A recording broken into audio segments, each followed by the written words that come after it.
এই নবাবের বাচ্চা ঘুম থেকে ওর বলছি না আম্মু আর একটু ঘুমাবো, এখন যাও তো আমাকে ঘুমাতে দাও। ওই হারামজাদা কত ঘুমাবি, কলেজের সময় হয়ে যাচ্ছে তো, হোক সময়, তবুও তুমি যাও, আমি ঘুমাবো। তুই যদি এখন না উঠিস তাহলে তোর আব্বুকে ফোন করে বিদেশ থেকে চলে আসতে বলবো আর তোর বিয়ে দিয়ে দিতে বলবো। এই না না, আব্বুকে আসতে বলার কোনো দরকার নেই, আমি উঠছি, তাড়াতাড়ি উঠে চলে আয়। আসলে আব্বুকে খুব ভয় পাই, আর আব্বু দেশের বাইরে থাকে ব্যবসার জন্য, 2 মাস পর পর দেশে আসে, আর আব্বু বলেছে আমি কোনো কথা না শুনলেই দেশে এসে বিয়ে দিয়ে দিতে। উঠে ফ্রেশ হয়ে খেয়ে দিয়ে কলেজে চলে আসলাম। এসে দেখি আমার 3 বন্ধু বসে আড্ডা দিচ্ছে, আমিও সেখানে যোগ দিলাম। আমার এই 3 বন্ধুর মধ্যে একজন আছে মেয়ে, তার নাম হলো আয়ু। সে আমাকে মনে মনে নাকি অনেক ভালোবাসে, কিন্তু আমি তো তাকে সেই চোখে কখনো দেখিনি। আমি তাকে বলেছিলাম আমরা শুধু বন্ধুর মতোই থাকবো, অন্য কিছু না, তবুও আয়ু আমার কথা শুনেনি। কলেজ টাইমটা পার হতেই বাসায় চলে গেলাম। রাতের বেলা আম্মুর সাথে অনেক গল্প করলাম, আসলে আম্মু একা থাকে, তাই আম্মুকে একটু সঙ্গ দিই। কলেজে পড়াটা শেষ করে ঘুমের দেশে চলে গেলাম। পরের দিন সকালে উঠে কলেজে যাওয়ার সময় আম্মু বলল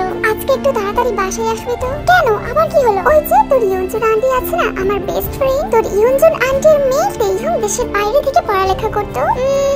তো তেইহুং কয়েকদিন হলো দেশে এসেছে, আর আজ ওর জন্মদিন, তাই আমাদেরকে যেতে বলেছে। দেখো আম্মু, আমি এমনিতে বেশি লোকজনের মধ্যে থাকা পছন্দ করি না, আর জন্মদিনের পার্টিতে তো অনেক লোক হবে, তাই আমি যেতে পারবো না। তুই কানের নিচে করে একটা দেবো হারামজাদা। ইউনজুন আমার বেস্ট ফ্রেন্ড, ওর একমাত্র মেয়ের বার্থডে, আমাকে বলেছে যেন অবশ্যই তোকে নিয়ে যাই, তাই ফাইনাল যে তুই যাচ্ছিস। আমি আর কি বলবো, যেভাবে বললো আমি না গেলে আর রেহাই নেই, সো যেতেই হবে। তারপর কলেজে গেলাম। কলেজে গিয়ে সবার সাথে আড্ডা দিলাম, কিন্তু ওই যে আয়ুর একই কথা, তাকে ভালোবাসতেই হবে। কিছু ক্লাস করে ওদের থেকে বিদায় নিয়ে বাসায় চলে আসলাম। বাসায় আসতে দেখি আম্মু রেডি হয়ে বসে আছে, আমাকেও রেডি হতে বললো। অগত্যা কি আর করার, অনিচ্ছা সত্ত্বেও তৈরি হয়ে নিলাম। তারপর গাড়ি নিয়ে বের হয়ে গেলাম বার্থডে পার্টির উদ্দেশ্যে। আমার ড্রাইভ করতে ভালো লাগে, তাই ড্রাইভার রাখি না। 1 ঘন্টা পর আমরা পৌঁছে গেলাম। আম্মুকে নামতে বলে গাড়িটা পার্ক করলাম। তারপর গেলাম বাসার ভেতরে। ভেতরে যেতে দেখলাম বিশাল আয়োজন, অনেক ধনী পরিবার বলা যায়। আমাকে আর আম্মুকে দেখি একজন মহিলা দৌড়ে এসে আম্মুকে জড়িয়ে ধরলো। তখন বুঝতে আর বাকি রইল না,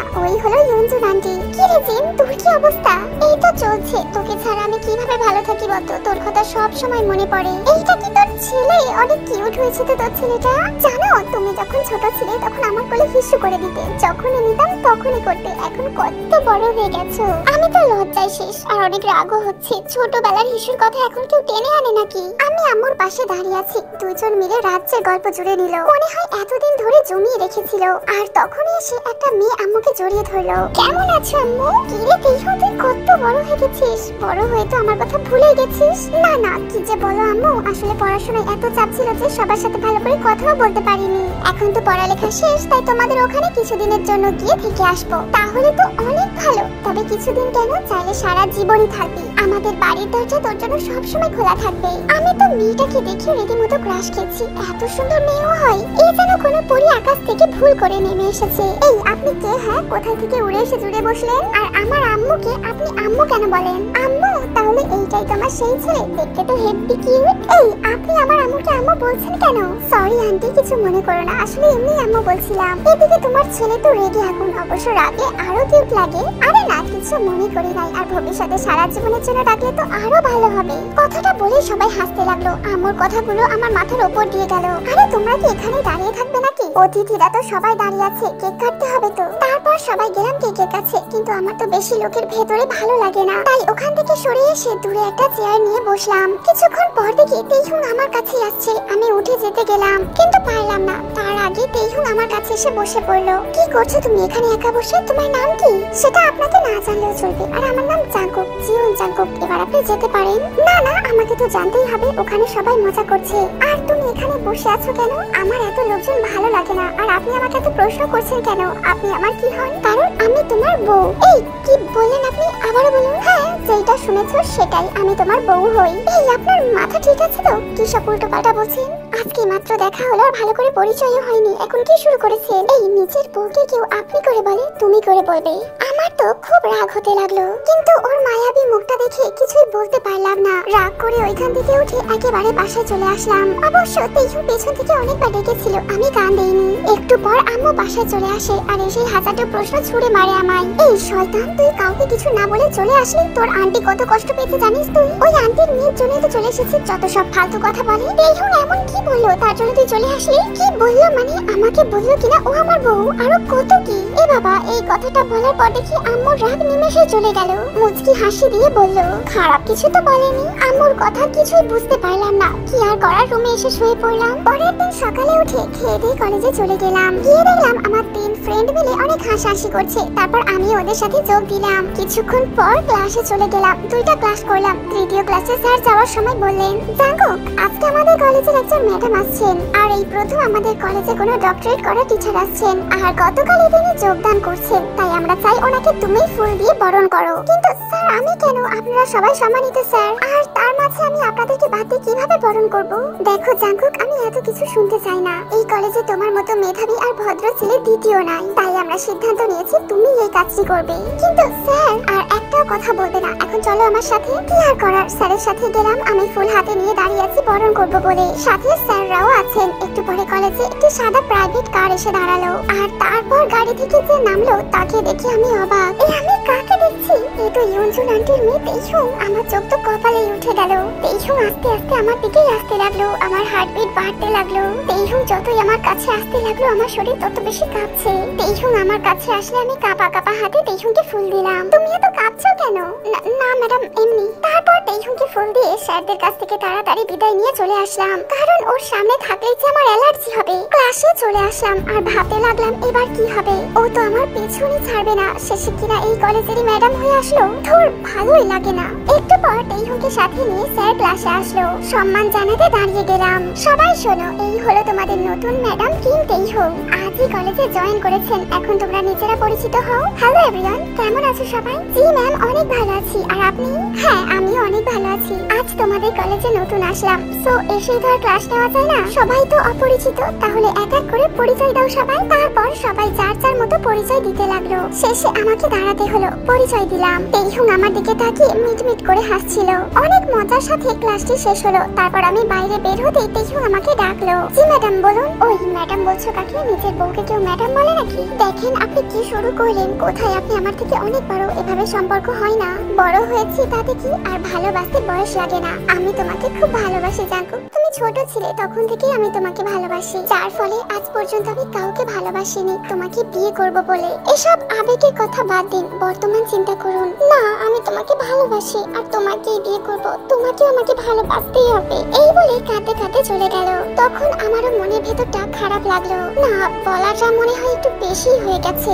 আসলে আমারও তো তেইহুনকে ভালোই লাগে, কিন্তু না, আর ভাবতে পারছি না। বাসায় চলে আসলাম। আজকে আর আড্ডা দিতে গেলাম না, বাসায় এসে খেয়ে নিলাম। তারপর একটানা ঘুম দিয়ে বিকাল 4টে উঠে বাইরে গেলাম। তারপর মাগরিবের সময় বাসায় চলে আসলাম। খেয়ে দিয়ে ঘুমিয়ে গেলাম। সকাল সকাল মায়ের ডাকে ঘুম ভাঙলো। ঘড়ির দিকে তাকিয়ে দেখি 9:30 বাজে। ও আল্লাহ রে, এত দেরি হয়ে গেছে। তাড়াতাড়ি ফ্রেশ হয়ে খেয়ে নিলাম। তারপর কলেজে চলে গেলাম। কলেজে গিয়ে দেখি ক্লাস শুরু হয়ে গেছে, আর প্রথম ক্লাসটাই তেইহুন দিচ্ছে। Me I coming ma'am? Yes, coming. মুচকি হেসে বলল কথাটা। দেখে মনে হচ্ছিল আমার জন্য এতক্ষণ ধরে অপেক্ষা করছিল। তারপর ক্লাস করতে লাগলাম। হঠাৎ কোনো কারণে অন্য মনস্ক হয়ে গেলাম। জাঙ্কুক, কি ভাবছো এত? কিছু না ম্যাম। ওকে, মনোযোগ দিয়ে ক্লাস করো। ক্লাস শেষ হয়ে গেলে বাইরে চলে আসলাম। তারপর কাই, উনহো আর আয়ুর সাথে আড্ডা দিলাম। কিন্তু আজকে আয়ুকে একটু বেশি অন্যমনস্ক দেখাচ্ছিল। যতক্ষণ আড্ডা দিলাম এক দৃষ্টিতে আমার দিকেই চেয়েছিল। আড্ডা দিয়ে বাসায় আসতে লাগলাম। কলেজ গেট দিয়ে বের হয়ে দাঁড়িয়ে আছি, কিন্তু আজকে একটা রিক্সাও চোখে বাজছে না। কি জানি রিক্সাওয়ালারা সবাই কোথায় গেল। আর আকাশেও অনেক মেঘ করেছে, যে কোনো সময় বৃষ্টি চলে আসবে। এইসব ভাবতে ভাবতে সামনে একটা রিক্সা এসে দাঁড়ালো। তাকে দেখি তেইহুন বসে আছে। এই জাঙ্কুক, রিক্সায় উঠে এসো, চলো একসাথে যাব। না, আমি একাই যেতে পারবো, আপনি যান। আরে অত রাগ করছো কেন? আকাশের অবস্থা বেশি ভালো না, বৃষ্টি চলে আসবে, উঠে এসো। কি আর করার, অনিচ্ছা সত্ত্বেও উঠতে হলো, কারণ আকাশ যে কোনো সময় কেঁদে দিবে। আমি রিক্সায় উঠে পাশে চেপে বসেছি, মাঝখানে ফাঁকা রেখে, আর সামনের দিকে তাকিয়ে আছি। মনের মধ্যে কেমন যেন লাগছে। ওই, এত চেপে বসেছো কেন? এদিকে সরে এসো। না, আমি ঠিক আছি। তোমাকে আসতে বলেছি কিন্তু।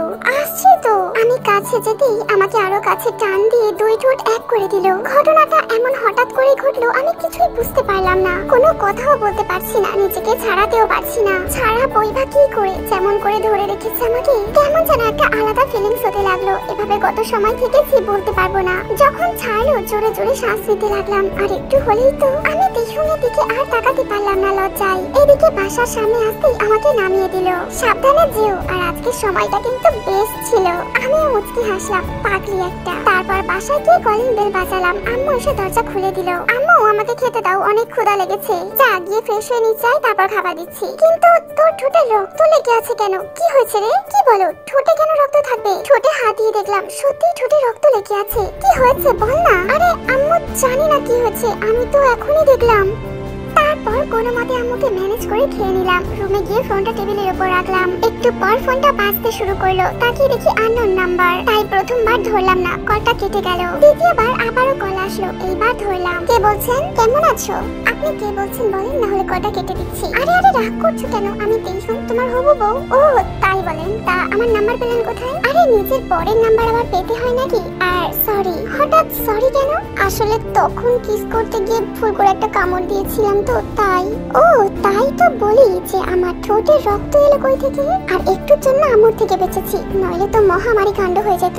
ও সরি, আমার জন্য তোমাকে কষ্ট পেতে হলো। আবার শাশুড়ি মায়ের কাছ থেকেও কথা শুনতে হলো। কিছুক্ষণ কথা বলার পর ঘুমিয়ে পড়লাম। পরের দিন সকালে ঘুম ভাঙলো। উঠতে যাবো দেখি উঠতে পারছি না। মনে হলো বুকের উপর ভারী কিছু রাখা আছে। তারপর ভালো করে চোখ খুলে যা দেখলাম তা দেখার জন্য আমি মোটেও প্রস্তুত ছিলাম না। দেখি তেইহুং আমার বুকের উপর মাথা দিয়ে শুয়ে আছে। এখন যদি কেউ রুমে চলে আসে তাহলে তো বিপদ। আমি তাড়াতাড়ি করে উঠে পড়লাম। দেখলাম তেইহুংয়ে ঘুম ভেঙে গেছে আর রাগী ভাব নিয়ে তাকিয়ে আছে। এই তুমি আমার রুমে কেন এসেছো আর কখন এসেছো? বরের রুমে ঢুকতে আবার অনুমতি নেওয়া লাগে নাকি? আর আমি বাসাতেই ছিলাম। কলেজে যাওয়ার সময় তোমাকে ফোন দিয়েও পাচ্ছিলাম না। ভাবলাম শরীর মনে হয় খারাপ, তাই চলে আসলাম। এখন যে আমাকে তুমি করে বলছো? তুমি করে বলছি কারণ আমি আপনাকে চুপ করে গেলাম।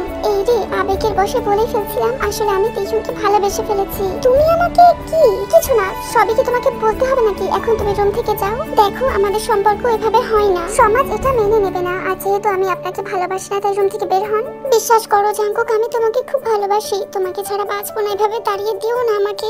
একবার বললাম তো আমি আপনাকে ভালোবাসতে পারবো না। রুম থেকে বের হন আর আমার রুমে আসবেন না। ঠিক আছে, চলে যাচ্ছি আমি। আমি জানি তুমিও আমাকে ভালোবাসো। এখন এমন করছো, যেদিন দেখবে আমি নেই সেদিন আমাকে ফিল করবে তুমি। মুখ চেপে কাঁদতে কাঁদতে চলে গেল তেইহুং। আমারও মনটা খারাপ হয়ে গেল। রাগের মাথায় অনেক কিছু বলে ফেলেছি। মেয়েটাকে এত কড়া কথা বলা ঠিক হয়নি। আমি তোকে ভালোবাসি, তবুও এমন কথা কিভাবে বললাম? ধুর, রাগ উঠলে যে কি দিয়ে কি হয়ে যায় আর ভাবতে পারছি না। শাওয়ার নিতে চলে গেলাম। ওয়াশরুম থেকে বেরিয়ে বাইরে গিয়ে দেখি আম্মু বসে আছে। কি রে, তোর সাথে তেইহুংয়ের কি হয়েছে? ও অমন করে কেন চলে গেল কিছু না বলেই? তেমন কিছু না, এখন খাবার দাও তো। আজ কলেজে যেতেই পারলাম না। খেয়ে দিয়ে রুমে চলে আসলাম। রাতের খাবার খেয়ে পড়া শেষ করে ঘুমিয়ে পড়লাম। সকালে উঠে কলেজে চলে গেলাম। গিয়ে দেখি তেইহুং এখনো আসে নাই। মনের ভেতর কেমন যেন লাগছে, ভালো লাগছে না। একটু পর দেখি তেইহুং কলেজে আসছে, কিন্তু মনটা মলিন, হয়তো আমারই জন্য। আমাকে দেখেও কথা বললো না, না দেখার মতো করেই চলে গেল। ক্লাস করতে থাকলাম। কয়টা ক্লাস করে বাইরে চলে আসলাম, কিন্তু তেইহুংকে কোথাও দেখতে পাচ্ছি না। মনটা আরো খারাপ হয়ে গেল। ধুর, আমার জন্য মেয়েটা অনেক কষ্ট পাচ্ছে। আর এদিকে আয়ু আমাকে আগের মতোই আবার চাচাচাচি করছে ভালোবাসার জন্য। তাকে আমি রাগ দেখিয়ে বলে দিলাম আমি তেইহুংকে ভালোবাসি। কথাটা বলে বাসায় চলে এসেছি। এইভাবে 2 দিন চলে গেল। তেইহুংকে বেশি একটা দেখতে পাচ্ছি না, আমার সামনেই আসছে না। আবার কলেজে আসলেও আমার দিকে তাকায় না, কথাও বলে না। মনটা যেন মানছে না। বুকের মধ্যে কিসের একটা ব্যথা হচ্ছে। মনটা কেমন খালি খালি লাগছে। না, আর পারবো না তেইহুংকে ছাড়া থাকতে। নিজের অজান্তে তেইহুংকে ভালোবেসে ফেলেছি। এবার আমি নিজেই তেইহুংকে আবার মনের কথা বলবো। তেইহুং ঠিকই বলেছিল, যখন ও থাকবে না তখন ওর কথা মনে পড়বে। পরের দিন কলেজে চলে গেলাম। তাই আর ইউনহুর সাথে কথা বললাম, কিন্তু আয়ুর সাথে কথা বলার আর কোনো ইচ্ছা নেই আমার। ক্লাসে চলে আসলাম। তেইহুং ক্লাসে ঢুকলো। ক্লাস নিচ্ছিল, কিন্তু একবারও আমার দিকে তাকালো না। ক্লাস শেষ হয়ে গেলে বাইরে চলে আসলাম আর তেইহুংকে ডাক দিলাম। এই তেইহুং, এদিকে আসো। কি বলবে বলো? তেইহুং, আমি তোমাকে ভালোবাসি। সেদিন আমি রাগের মাথায় তোমাকে অনেকগুলো কথা বলে ফেলেছি। আমি তোমাকে ছাড়া থাকতে পারবো না তেইহুং। এখন এই কথা বলে আর কোনো লাভ নেই। বাসা থেকে আমার বিয়ে ঠিক করে ফেলেছে। এখন আর আমি কিছুই করতে পারবো না। প্লিজ এমন করো না। আমি তোমাকে ছাড়া বাঁচবো না। আমি থাকতে পারছি না। আমার কিছুই করার নেই। আগেই বলেছিলাম আমি দূরে চলে গেলে ঠিকই তুমি আমার কথা বুঝতে পারবে, কিন্তু এখন সবকিছুই আমার হাতের বাইরে। এই বলে তেইহুং চলে গেল। আর এদিকে আমার কলিজাটা কেউ কোড়াল দিয়ে যেন কেটে কেটে টুকরো টুকরো করে ফেলছে। আমি আর থাকতে পারছি না, চোখের কোণে পানি জমতে শুরু করেছে। যে কোনো সময় মেঘ ছাড়াই বৃষ্টি নামবে। তারপর বাসায় চলে আসলাম। মায়ের সাথে বেশি কথা বললাম না। রুমে এসে বালিশে মুখ গুজে ইচ্ছে মতো কাঁদলাম। আম্মু এসে খাবার জন্য ডাকছিল, বাট ক্ষুধা নেই বলে পাঠিয়ে দিয়েছি। দিন দিন আমার মনের অবস্থা খারাপ হতে লাগলো। কারোর সাথে কথা বলতাম না, প্রায় সময় নিজেকে ঘরের ভেতরে আবদ্ধ করে রাখতাম। কেমন যেন হয়ে গিয়েছিলাম। এসব দেখে আম্মুর চিন্তার শেষ নাই। তার এমন হাসি খুশি ছেলে বেঁচে থেকেও দিন দিন জীবন্ত লাশ হয়ে যাচ্ছে। আমার এই অবস্থা দেখে আম্মু আব্বুকে খবর দিল দেশে আসার জন্য। পরের দিনই আব্বু চলে আসলো, এসে আমাকে জিজ্ঞাসা করলো সবকিছু। আমি কিছুই বললাম না। আব্বু অনেক রিকোয়েস্ট করলো বলার জন্য, তবুও বললাম না, কারণ এই বিষয়টা জানলে যে ওনারা খুব কষ্ট পাবেন। তারপর আব্বু আর আম্মু কিছু বিষয় নিয়ে আলোচনা শুরু করলো। পরদিন আব্বু আমার কাছে এসে বলল, জাঙ্কুক, তোর দুঃখটা আমরা দেখতে পাচ্ছি না, তাই তোর ভালোর জন্যই আমরা বিয়ে ঠিক করছি, যদি তোর কোনো সমস্যা না থাকে। পরের দিন রাতে পেছনকে ফোন দিলাম। প্রথমবার ধরলো না, আবার দিলাম, এবার ফোনটা ধরলো। আমি তোমাকে ছাড়া বাঁচবো না, আমার যেন বুকটা ফেটে যাচ্ছে। দেখো জাঙ্কুক, এতে আমার কিছুই করার নেই। আমার বিয়ে ঠিক হয়ে গেছে। আর শুনলাম তোমারও নাকি বিয়ে ঠিক হয়েছে। হ্যাঁ, বাবা বললো, তাই আমিও না করতে পারলাম না। কিন্তু তোমাকে না পেলে আমি ঠিক থাকতে পারবো না। আচ্ছা ঠিক আছে, 2 দিন পর আমার বিয়ে, আমার বিয়েতে চলে এসো, তারপরেই কথা বলবো। বাই। আজ আমার বিয়ে, তাই সকাল থেকে আম্মু আমাকে চোখে চোখে রাখলো যেন আমার কোনো সমস্যা না হয়। তারপর আমাকে বরের সাথে সাজিয়ে বিয়ে বাড়িতে নিয়ে গেল। আমি মাথা নিচু করে থাকলাম। নিজের বউকেও দেখিনি, সে কেমন দেখতে জানার ইচ্ছাও নেই। আব্বু অবশ্য বলেছিল মেয়েটাকে দেখার কথা, কিন্তু আমি না করে দিই। তারপর আমার বিয়েটা হয়ে গেল। শ্বশুর বাড়ি থেকে বিদায় নিয়ে গাড়িতে বসলাম। বউয়ের মাথায় অনেক বড় ঘোমটা। আমি তার দিকে তাকালাম না। গাড়ি চলতে শুরু করলো। আমিও আমার মতো বসে আছি। একটু পরে বাসায় এসে পৌঁছালাম। বাসায় এসে ছাদে চলে গেলাম। আজ কি দিয়ে কি হয়ে গেল। শেষে যাকে ভালোবাসলাম তাকে পেলাম না। পৃথিবীটাই এমন, যাকে চাই তাকে পাওয়া যায় না, আর যাকে চাই না সেই জীবনে চলে আসে। ছাদে অনেকক্ষণ ধরে দাঁড়িয়ে আছি। এমন সময় সিঁড়ি দিয়ে কারোর ওঠার আওয়াজ পেলাম। আমি পেছন ঘুরে তাকাতেই দেখি তেহুম দাঁড়িয়ে আছে। আরো বেশি অবাক হলাম, কারণ ওর তো আজকে বিয়ে হয়ে গেছে, কিন্তু ও এখানে কি করছে? শরীরে এখনো বিয়ের পোশাক পরে আছে। তেহুম আস্তে আস্তে আমার কাছে আসলো। চোখে রাগি ভাব। ও আমার এতটাই কাছে চলে এসেছে যে ওর গরম নিঃশ্বাস আমার মুখের ওপর পড়ছে। তেহুম, তোমার না আজকে বিয়ে হয়ে গেল, তুমি এখানে কি করো? ওই হাঁদারাম, বাসর ঘরে বউ রেখে দিয়ে এখানে কি করো? আমি অন্য কাউকে আমার জীবন সঙ্গী বানিয়েছি ঠিকই, কিন্তু ওকে তোমার জায়গায় ভাগ দিতে পারবো না। ওকে দিতে হবে না, আমাকেই দাও, কারণ আমি তো তোমার বিয়ে করা বউ, এবং বিয়েটা তোমার আমার সাথেই হয়েছে। মানে কি এসবের? কি বলছো এসব? ওরে বুদ্ধু, বিয়ের আগে মেয়ের ছবি না দেখলেও নামটা তো শুনতে পারতে, যে কার সাথে বিয়েটা হচ্ছে। বিয়েটা আমার সাথেই হয়েছে, অন্য কারোর সাথে না। আমি আর কোনো কথা বলতে পারলাম না। এতটা পরিমাণে খুশি হয়েছিলাম যে কি বলবো। আমি তেহুমকে জড়িয়ে ধরে রীতিমতো কেঁদেই দিলাম। তাহলে ওই যে তুমি বলেছিলে আমাকে বিয়ে করতে পারবে না, তোমার বিয়ে নাকি তোমার বাবা মা ঠিক করে ফেলেছে, সেটার কি হলো? সরি, আমাকে তখন তোমার সাথে ওইভাবে কথা বলতে বলেছিল যাতে তোমাকে সবাই মিলে সারপ্রাইজ দিতে পারি। তাই বলে আমাকে এতটা কষ্ট দিতে হবে নাকি? সরি সরি সরি, অনেকগুলো সরি।